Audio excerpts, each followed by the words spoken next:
Kansas basketball got a commitment over the weekend, but you'll have to wait a while to see him play. Jesse Newell, who covers KU sports for the Kansas City Star, stops by to tell us why. We chat about several former Jayhawks who returned to participate in an alumni weekend. We also look to the future and Kansas's possible NCAA trouble. All of this on SportsBeat KC, the sports podcast presented by the Kansas City Star. I'm your host, Blair Kerkhoff.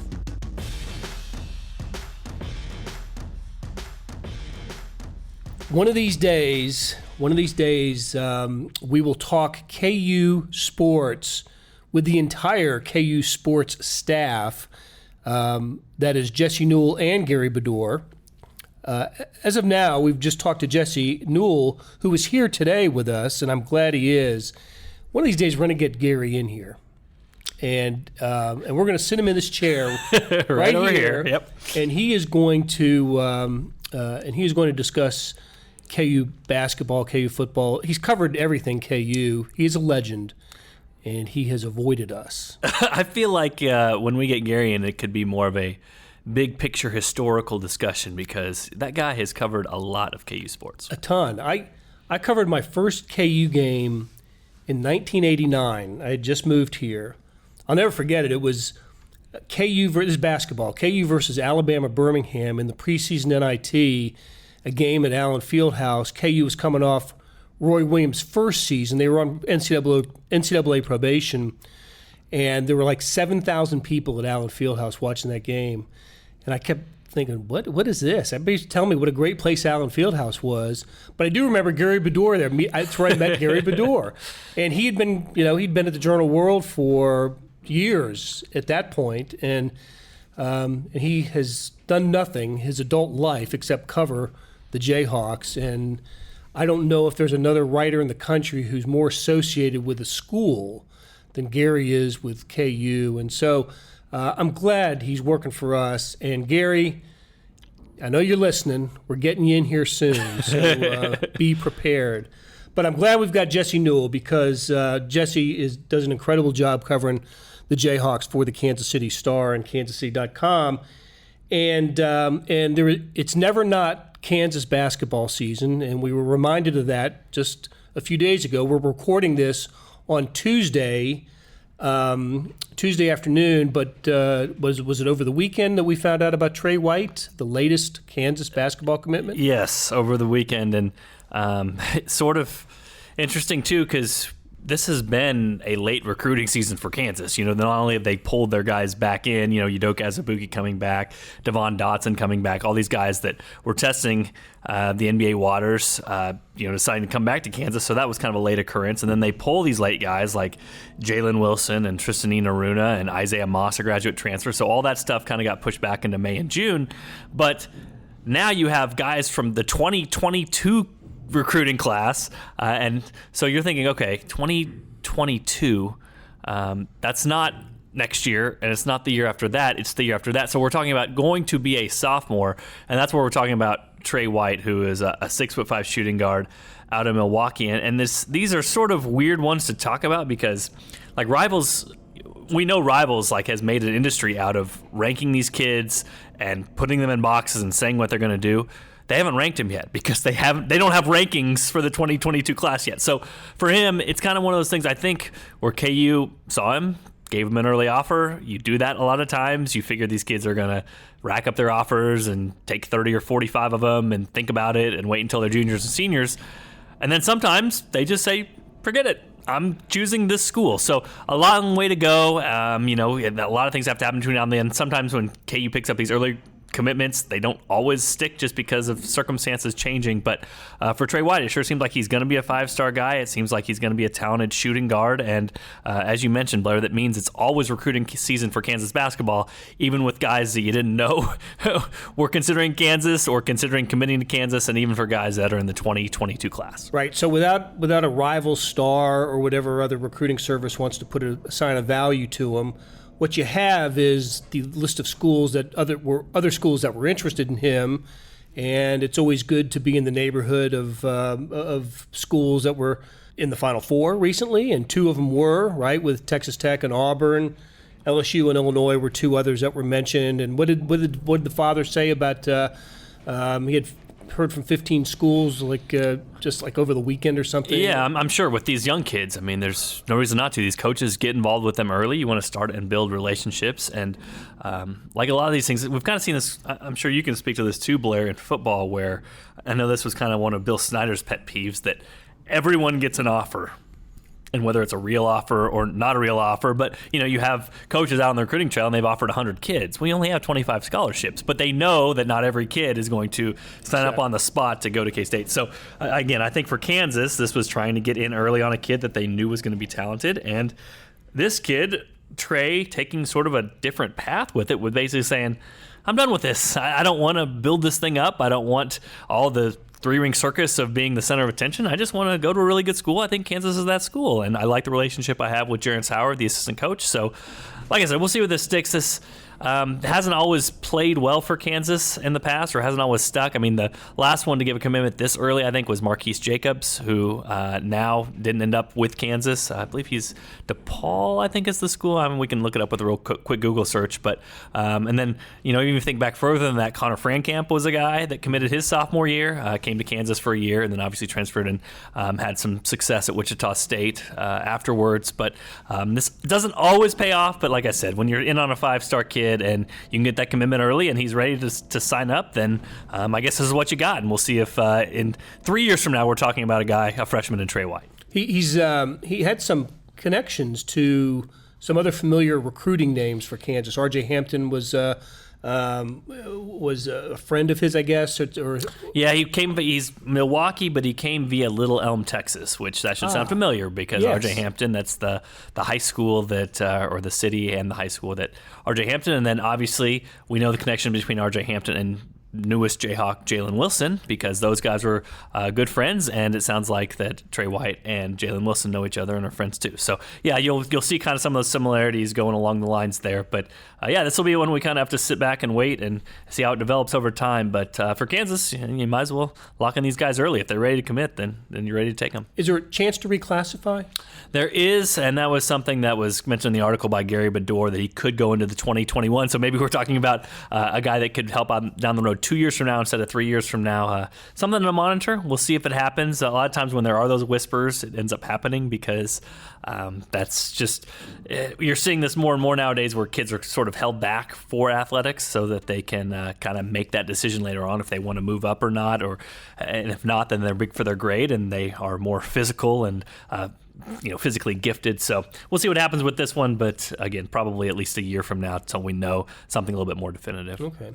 Now, this was another big weekend at Kansas for other reasons. They had a lot of alumni in for various functions last week and into the weekend. And I know if you're a Kansas basketball fan, you love seeing the old players there.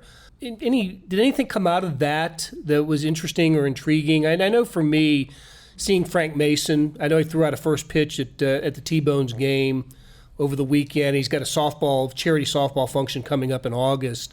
But I saw where Tyshawn Taylor was there and Cole Aldridge. There was a lot of old KU guys there. Did you glean anything from just seeing some of the old guys? Yeah, well, it's fun to get those guys back, and it's sort of fascinating when you get the different generations of them too. Like I went to the Round Ball Classic, and afterwards, probably 20, 25 minutes after all autographs were done, there was just Kenny Gregory and Keith Langford just sitting on the side of the stands, just chatting it up about basketball, about KU. And he's kind of like, you're bringing different things. Keith was with the transition from Roy Williams to Bill Self. Right. And then Kenny Gregory obviously was the 5-star McDonald's All-American who was with Roy, and maybe didn't live up to the exact expectations that were brought with him when he came into college, but still had a really nice college career for Kansas. Super athletic, huge vertical, all those sorts of things. So it's sort of fascinating to kind of get all those guys together. I mean, even Scooter Berry came back for the game. I know he flew in. So, but it's a good event that Brian Haney, the voice of the Jayhawks, runs. He's been doing it for years now, and maybe the most difficult thing he ever did with it was he used to be the voice of the Texas Tech Red Raiders, and he still was running the charity event in Lawrence. Wow. So can you imagine? I mean, since this was the 11th annual one, this ran for those, I think it was 3 or 4 years he was at Texas Tech, he was trying to coordinate things back in Lawrence, and he'd fly in and still have this thing happen. So those guys came back together for Roundball Classic on Thursday. Friday there was a dinner event where those guys told a bunch of stories, and then Saturday there was a golf tournament raising money for pediatric cancer. But more than anything, it's just sort of a celebration of KU basketball, if you will, and getting those guys back together and letting them be celebrities again. I mean, you should see the autograph line that forms after the Roundball Classic for these guys, and the appreciation they still get. So, we talk about Gary Medore kind of being the pillar of Kansas basketball reporting.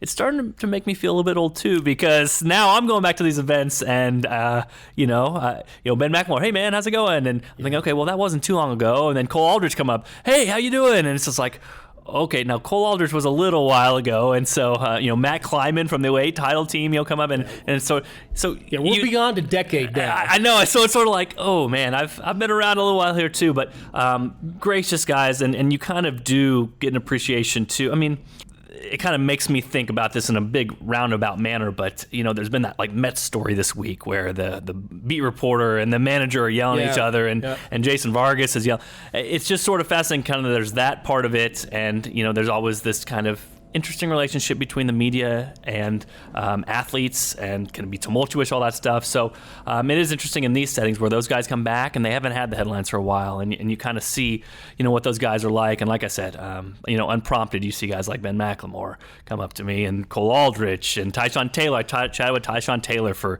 10-15 minutes. I'm gonna have a story coming out on what he sees from Devon Dotson, and how his game has evolved over time. So it is sort of interesting to see those guys grown up and with kids of their own, and how life has changed for them, and then also to see if the personality has changed too. And for most of those guys it hasn't, and they're still kind of the same people they were before. So it's a fascinating event, and to have all those guys come back and to be gracious to be in that event and then help raise money with Brian Haney, I think it goes and shows a lot of the character they have, and then also the wanting to be back around their old teammates and be a part of the KU program again. Well, and I think when they see people like you and Gary and Brian and those who would have been around when they played, they didn't at the time. I mean, they had to react to you and the profession in a way that they don't have to act now.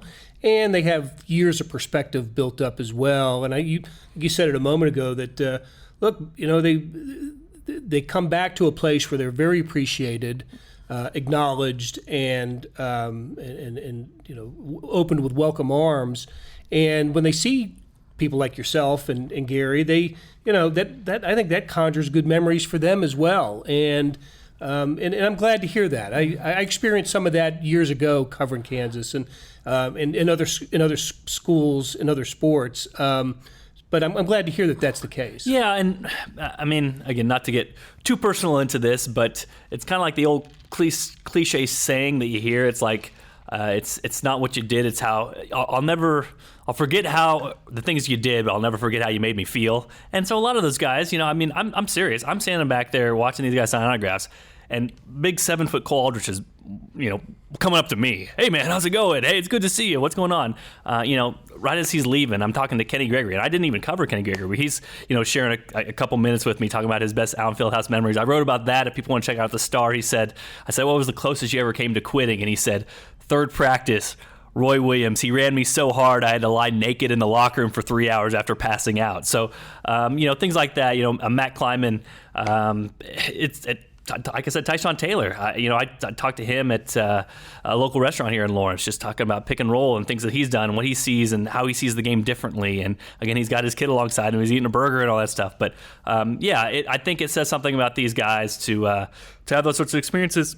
And if we're honest, I mean, there's so much negative stuff in college basketball right now. I mean, there's so, and we'll get to that. Exactly. Like, there's so much about the sport and about the people who run the NCAA and about the things that happen and about the things that go on behind closed doors that make you really not want to follow it anymore and make you very skeptical, make you very jaded, especially when you've been around it for a long time. So, again, not to get too personal on these things, but it is nice when you have these moments where it's like, it's just people coming to you and talking to you and realizing that you were there when they were there, and having conversations that maybe you couldn't have had a few years back. So I think it speaks a lot to those people coming back. And again, the grand scheme of things is raising money for pediatric cancer, and it speaks to Brian Haney and then all those guys who want to come back and be a part of being a part of a weekend with teammates and then be a part of the KU basketball community again. And those guys deserve credit for what they did both on the court and then off the court as well. Well, and not many programs can pull it off, too, not to the extent that the Kansas done. No.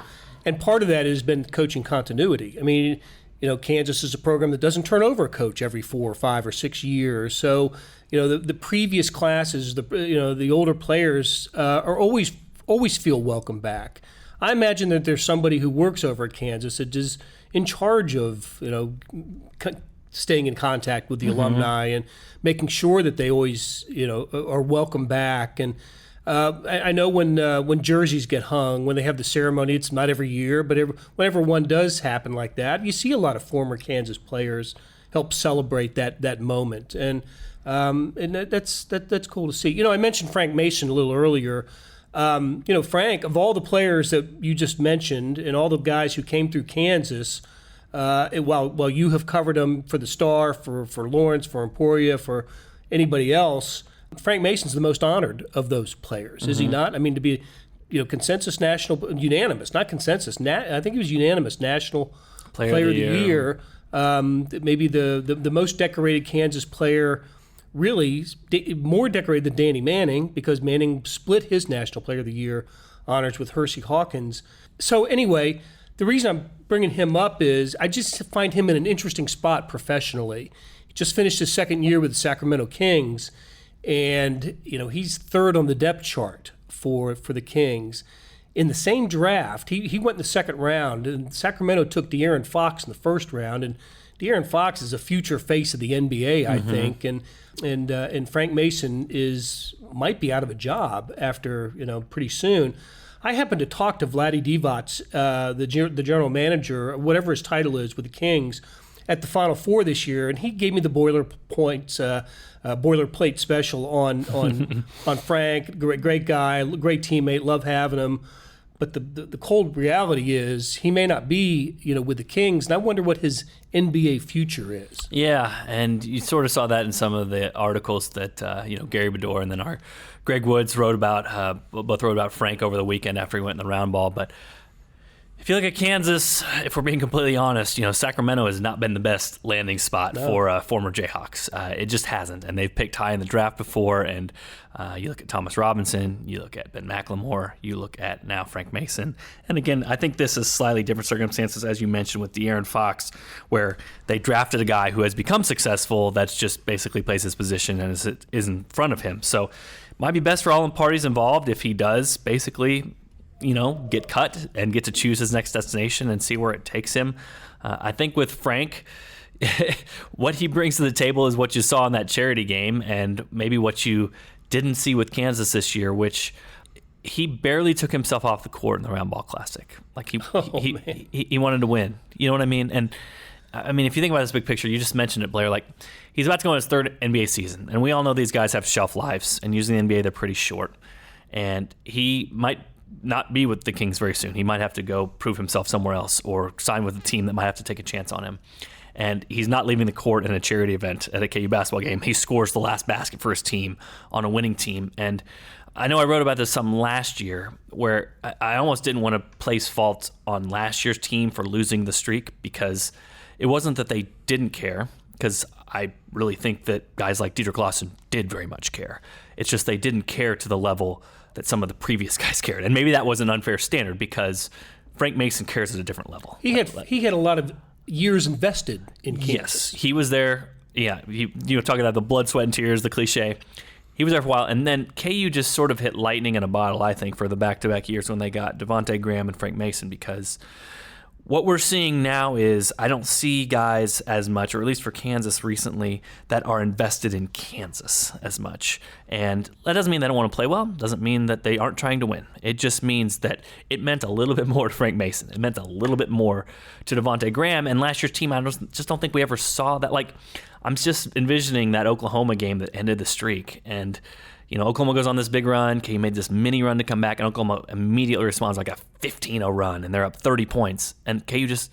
That was it. Every other team with Kansas, you're just thinking like, they're not just going to lay down here. I mean, they're not just going to let the streak end like this, and this team just sort of let the streak end. So getting back to Mason, I don't want to make this, burying last year's team, because, I mean, last year's team did what it could and had injuries and all those sorts of things. But with Mason, he's so competitive. And so that will overcome a lot of the deficiencies he has, not being as tall, may probably struggle to finish inside, probably getting better at that in the NBA. But label gets thrown around, and if you're a coach, he's a winner. I mean, if that's the kind of guy you want on your team, because he is going to give every last ounce of what he has, because he does not want to lose games, whether that's in the NBA or at KU or in the Rock Chalk Roundball Classic, where we're talking crimson versus blue. So we'll see what happens with him. Might be best to get out of Sacramento. Like I said, KU guys have just not had that much success there. If he does get another chance, then maybe it's a better fit for him. If not, then you make the best of a backup role and see if you can extend your career that way. But like I said, I think what we saw this last weekend from him is exactly the best asset he provides. Is he has a different level of care meter than a lot of the other guys out there. All right, I know it's late in the game here, but we're going to take a break because there's a couple of questions I want to ask Jesse on the other side before we wrap it up. Hey, it's Blair Kerkhoff, and if you're listening to this, you love Kansas City sports, whether it's the Chiefs, Royals, Sporting, Mizzou, KU, or K-State. And no one covers these teams like the Kansas City Star. If you currently subscribe to the paper or have a digital subscription, thank you for your support. And if you don't, here's a great offer.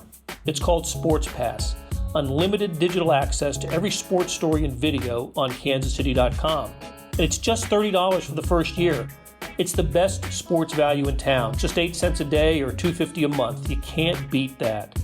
Subscribe now at kansascity.com/sportspass.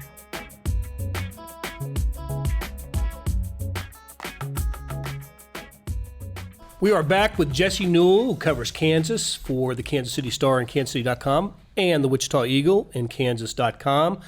We're talking KU basketball, and Jesse, since the last time we talked, a few things have happened. One, the NBA draft. Deidre Lawson did not get selected. No Kansas player did, and Lawson was the only one that would have been. What's his pro future? Well, that's a good question. I think it depends on fit, because for him, and we don't know all that goes into second round decisions. I know a lot of people just think, oh, you rank your draft board and you just take the best player available. The NBA, it's a little bit different. Sometimes they want guys to have a certain role. Sometimes teams want guys with higher upside. Sometimes teams want guys that want to sign on two-way contracts or don't mind going, doing different options with that. So for Diedrich, he signs with the Golden State Summer League team. That doesn't necessarily tie him to Golden State, but at least that's where he's going to get to compete. A little bit surprised he didn't get a two-way contract with some team, but again, that could be his representation, maybe making a bet upon himself to say, hey, we think you're going to do well enough in Summer League that you can maybe get yourself a guaranteed contract after that. To me, I know we talk about fit a lot. It almost seems like a cliche, but to me, it seems like he probably needs to go to a better team, because if you're looking at what he does, well, he's not going to jump out of the gym. He's not going to be super athletic. He's not going to have a super high upside ceiling. You can't sell him to a fan base to say, look at the up and coming X team in the NBA. You know what I mean? Like, he is what he is. He's super skilled. He's a great rebounder for his size. He can stretch the floor with his shot, and that's probably going to produce a pretty high floor and a pretty low ceiling. So if you're looking at some of those big teams out there, the ones that have some of the superstars, you could see a need for a guy that comes in, makes the rookie minimum, plays with a couple superstars, plays passable defense, and then is able to hit an open shot and be a role player offensively and serve his role that way.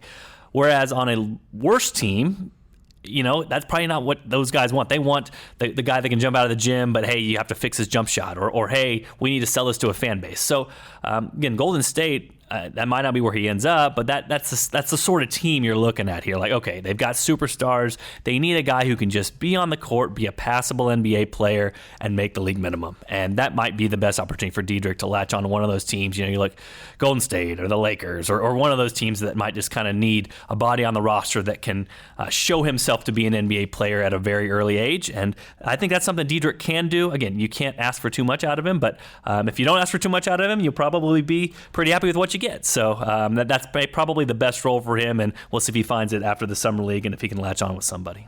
We also haven't talked to you since, in fact, I think it was almost the same day or the day after the last time we talked to you, that there was a story that produced by CBSSports.com that basically put the several of the schools that were mentioned in the FBI investigation on alert that notice of allegations were coming their way, 2 in July and 4 by the end of summer. None of the schools were named, but Kansas was a school that was mentioned prominently in the FBI investigation. So I don't know what to say on this, except we're in the wait and see time, and we'll see if Kansas is one of those. But there was just some guesswork after the story came out, and a lot of conversation about would Kansas be one of those 6 to get a notice of allegation, especially would it be one of the 2? And my initial thought was, I thought no initially, because it was a process of elimination for me. The 4 schools that had assistant coaches that were arrested. Those were 4, and I don't remember. I don't think I can name all the 4. Auburn, Southern Cal, Oklahoma State, maybe Miami, were maybe the 4. Louisville had been mentioned prominently. Arizona, NC State, Kansas. I just thought there was a math here that may favor Kansas, but I don't know. What are your sense? What's your sense on this? Well, first off, I think one thing that's interesting. Our Gary Bedore, who will be in here at some point. Yes. Yes, you will. You hear that, Yep. Gary? He asked Bill Self after it was Stan Wilcox of the NCAA had these comments, and to Dennis Dodd of CBS Sports. And Bill came out pretty strongly to basically say that he disagreed with how that was handled, because if you look at this kind of from a big picture perspective, it was sort of the NCAA kind of putting its chest out saying, hey, be ready, get your popcorn. Which was really unusual. That has never happened. I've been covering college sports for almost 35 years. No NCAA official has ever spoken on the record the way Stan Wilcox did. So very fascinating, because, again, it's sort of almost like promising a punishment. And Bill Self's main contention with it was basically to say, look, there might be schools that are guilty, there might be schools that are not guilty, but you have this investigative process that the NCAA has laid out. And if these schools are going to be punished, if you go through the process and you go through the interviews and go through everything that happens and those schools are punished, then that's the moment to announce that. You don't come out with this scare tactic and scare every fan base that's been out there that's been associated with this and have them text their AD and text their coach or call their coach or freak out. Basically, that's what this did, is it made everybody sort of freak out and, without naming the schools. So it's sort of interesting and kind of seeing that back and forth. And again, Bill Self, always great in front of a microphone because he knows exactly what he's saying. He doesn't waste words, and I think he was frustrated by that situation that KU sort of had to deal with a matter that wasn't even a matter. You know what I mean? That wasn't a matter yet. My sense, I listened to Mark Titus's podcast. He's kind of a college basketball analyst too. If I'm correct, Blair, the first 2 schools are supposed to be high-profile schools, the ones coming in July. That's what Stan Wilcox said, but I don't know what his definition of high-profile is. I guess my thought would be, is there a higher-profile school than Kansas? There isn't. No, there isn't. I mean, so again, if the thought is to get it out there that the NCAA is taking this seriously, they're kind of puffing their chest out. They're saying, hey, we're coming after you. There's going to be, if not results, there's going to be action taken soon. If that's what you want, then a high-profile school is Kansas. So, listen, the only problem with this whole thing is this is a process. I mean, getting a notice of allegations, even if it happens in July for Kansas, that doesn't mean this thing is over soon. That doesn't mean this thing is... But it does mean that the NCAA has finished its investigative part of the process. It's now handing that process, the findings of that process, to Kansas. The ball's in Kansas court. Now Kansas has options at this point. But bottom line is, it's going to take a year or 2. It will. Before that's all right. is said and done. So, I know fans think, okay, that notice of allegations means, okay, maybe the end is coming soon. Not the case. This thing is going to hang on. But so I would say that Kansas, if I had to guess, I would say Kansas is one of those first 2 schools. Now, again, that's conjecture on my part, but if you're going for a high-profile school, that's Kansas, and I would assume that the NCAA has had plenty of time now to investigate, do things for Kansas, because they were mentioned in the first FBI trial, and there's been a lot of time that's passed since then for them to be able to go in and do what they needed to do. So that would be my guess on this thing, and like I said, there wouldn't be much of a bigger splash than to, whether it's Kansas and Arizona, Kansas and Louisville, if that's the sort of impact you're going for, that's kind of the first, first thing to drop, if you want to put it in those terms. That if that were to happen, then I wouldn't be surprised at all if Kansas is one of those high-profile schools. And maybe that's what it's about. The very idea of the NCAA speaking publicly, I think, is a statement from the NCAA. The message being, we're not sitting back twiddling our thumbs. We were working the entire time. We were, using the information from the FBI investigation and starting to build cases. I think the NCAA was starting to, in at least public sentiment, get criticism for wondering, well, when's the NCAA going to do something? And the NCAA was saying all along, we're going to wait until the FBI completes its process. That has happened, and so to be honest with you, this is happening earlier than I thought. The NCAA part of this, I thought it would take longer than a matter of months, at least. It'll end up being a couple of months from the end of the FBI, the hearings, trials, to the first letter of allegation that goes out to a school. So happening sooner. Well, we'll see if it's Kansas, and then Kansas fans will have another reason to wonder and to worry. And sometimes, I've been talking about this with people, Blair. It's almost just like the worst part is the waiting. The worst part is the wondering. The worst part is the anticipation of what could come. And again, I don't know what the NCAA plans on doing, and we'll see from this point forward. But we always kind of describe this as a cloud, so it's like a black cloud that just won't go away. It's just going to hang there, and it's not going away. And like I said, this process we saw, like with the Missouri tutor thing, that thing happened. It took a couple years until the final thing was done, where they said, here are your sanctions. And it's almost like ripping off the Band-Aid. Like, finally for Missouri, that wasn't the ruling they wanted, but then you don't have to worry anymore or wonder what it's going to be. It's finally done and over with, and you can appeal. For Kansas, this thing is going to linger on for quite a while now. All right, Jesse Newell, thanks for stopping by, and we will talk to you again soon. Sounds good, Blair. Links to some of the stories we discussed can be found in the show notes on facebook.com/KU Hoops, the KU Hoops app, kansascity.com and kansas.com, and in the print editions of the Kansas City Star and Wichita Eagle. Thanks to producers Kathy Liu and Leah Becerra. We'll talk sports in Kansas City again soon on Sports Beat KC.